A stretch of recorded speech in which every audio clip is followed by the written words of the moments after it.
Here's an exercise I see done a lot that you really don't need to do for your shoulders, and I'm going to explain why. It really comes down to mechanics. I'm not saying it's a bad exercise, but look at this. So let me grab a dumbbell here to help you better understand something. Actually, I'm going to use a bright green weight so it's easier for you to see. Now, rule of thumb is this. If you're using free weights are just enhanced gravity.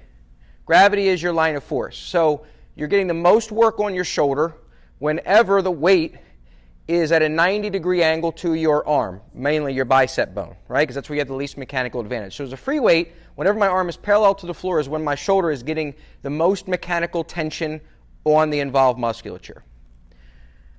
Now, that's why it's easy down here.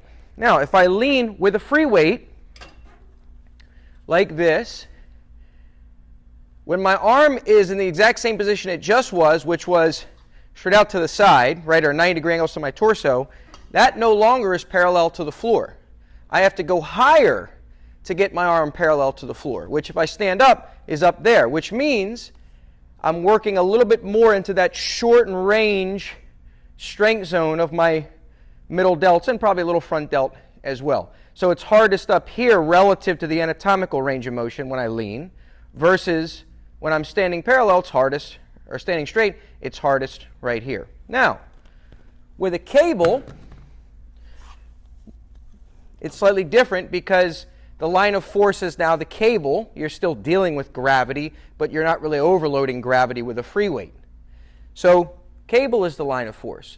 So now the hardest position where you get the most mechanical tension on the involved musculature, in this case mainly the middle delts, there's some other rotator cuff and other shoulder muscles as well, but let's go with middle delts just to keep it simple, is when my arm is at a 90-degree angle with the cable.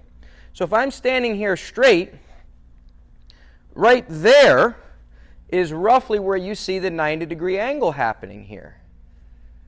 So relative to the mechanical advantage, disadvantage, this is where the exercise is the most difficult in regards to where I have the least mechanical advantage, therefore I have the most mechanical tension on the involved musculature. Nice thing is as I go up and as my muscles get a little weaker, because your muscles are weaker as they get shorter, I'm gaining a mechanical advantage over the load because it's less than a 90-degree angle. If I go all the way up here, it's straight along with my arm. I could hold here for a long time. Now watch this. If I lean, and take all this extra energy to do it, it just makes it 90 degrees about, right there. All right, so that's at this anatomical range of motion. That's more what we'd call a length in the mid-range strength zone. So it's hardest here. I don't need to lean to do that. If I just stand like this, it's the same thing. It's hardest here. If I want it to be hardest at a little higher in the range of motion, just grab a free weight. It'll be harder up here. If you want it harder earlier in the range of motion, watch this. Walk out further. Look at the angle now. See, this is getting flatter. Look, more angle, so it's going to be hardest here. So there's two ways I can replicate this. I can just get closer to the machine. There you go. There's the 90.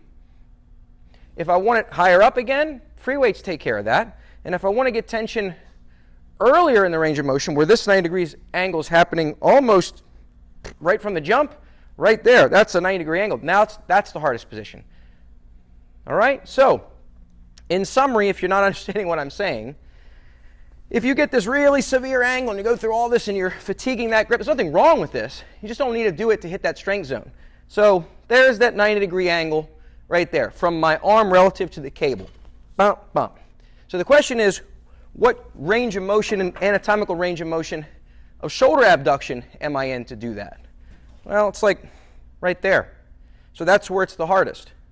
Question is, can I get something that's roughly in that same range of motion, anatomical range of motion of my shoulder that's the hardest, without going through the extra trouble of fatiguing this grip? Yeah, just get real close to the machine.